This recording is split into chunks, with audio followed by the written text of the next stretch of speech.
Bonjour, si tu es en train de regarder cette vidéo, c'est parce que tu te sens complètement bloqué dans l'exercice qui est à faire pour lundi. Alors, j'imagine que tu as déjà lu l'énoncé, puis que ça t'a déstabilisé.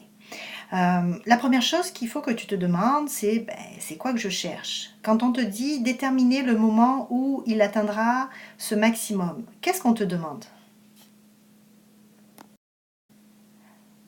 Maintenant que tu es au clair sur ce que l'on te demande, dis-moi, c'est quel type de fonction qui t'est proposé?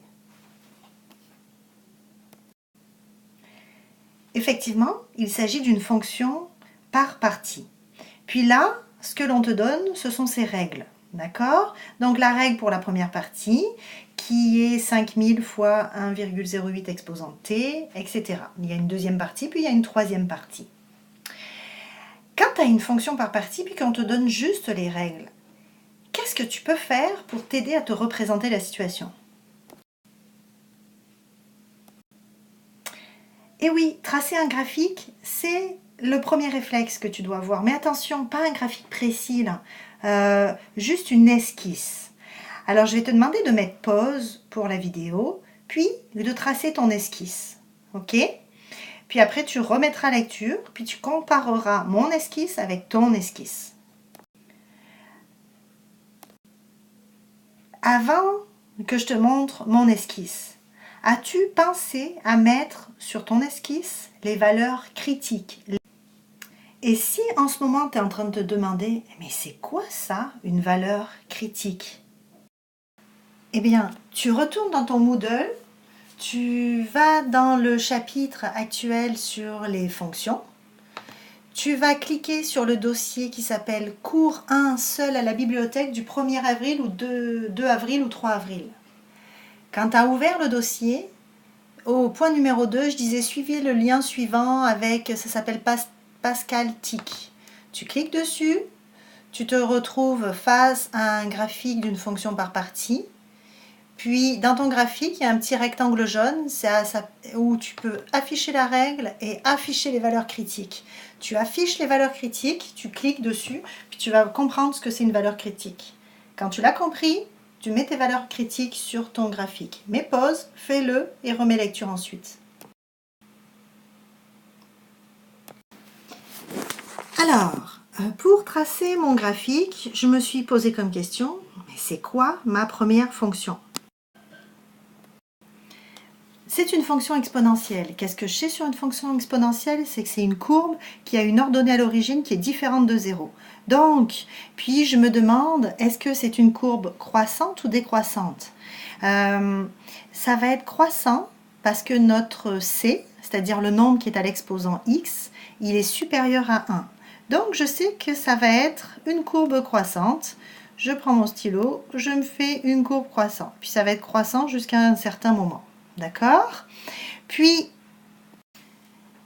je regarde ma deuxième règle. C'est quoi comme type de règle? Ça représente quoi?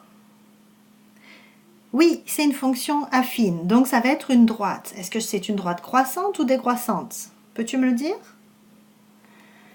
Oui, elle est décroissante parce que le taux de variation est négatif. Donc, je sais que ça va être une droite décroissante jusqu'à un certain moment. Je ne sais pas jusqu'à quand elle est décroissante. Je fais juste mon esquisse. D'accord? Puis ensuite, je regarde ma troisième règle. C'est quoi ma troisième règle? C'est une fonction quadratique de degré 2. Donc, ça va être une autre courbe qui va monter comme ceci. D'accord? C'est sûr que si je la prolongeais, elle passerait par le point 0, 0. Mais là, j'ai juste besoin de dire que c'est une partie de courbe. Voilà, j'ai mon esquisse. Puis, je t'ai dit de mettre les valeurs critiques. Je vais les mettre moi aussi. Alors, ma valeur critique, c'est ce point-là. Ma valeur critique, c'est ce point-là. Puis là, deux choix. Soit tu arrêtes la vidéo parce que c'est vraiment clair pour toi ce qu'il y a à faire maintenant. Soit tu continues. Bon, mais j'ai des valeurs critiques. Est-ce que je peux trouver les coordonnées de ces points-là? Ben, trouve un moyen de trouver ces coordonnées-là. Ok, alors soit tu as bien trouvé les bonnes coordonnées, puis tu peux continuer toute seule, soit ben, je t'explique comment on fait pour trouver les coordonnées de ces points. Ici, là, est-ce que je suis capable de trouver c'est quoi le x de ma valeur critique? Ben, je sais que dans ma première partie, on me dit que l'intervalle c'est de 0 à 20 semaines. Donc ici, c'est sûr que le x c'est 20. Si mon x c'est 20, ben, tu vas être capable de trouver ton y. D'accord? Avec la règle de la première fonction qui est une fonction exponentielle. Pour la deuxième partie ici, deuxième partie, on me dit que l'intervalle commence à 20, puis s'arrête à 30. Donc c'est sûr que ma valeur critique c'est 30. Tu sais que ton t, c'est-à-dire le temps écoulé, c'est 30. Tu vas être capable de trouver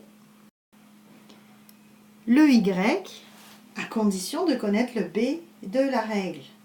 Demande-toi comment tu fais pour trouver l'ordonnée à l'origine de cette fonction affine avec les informations que tu as déjà.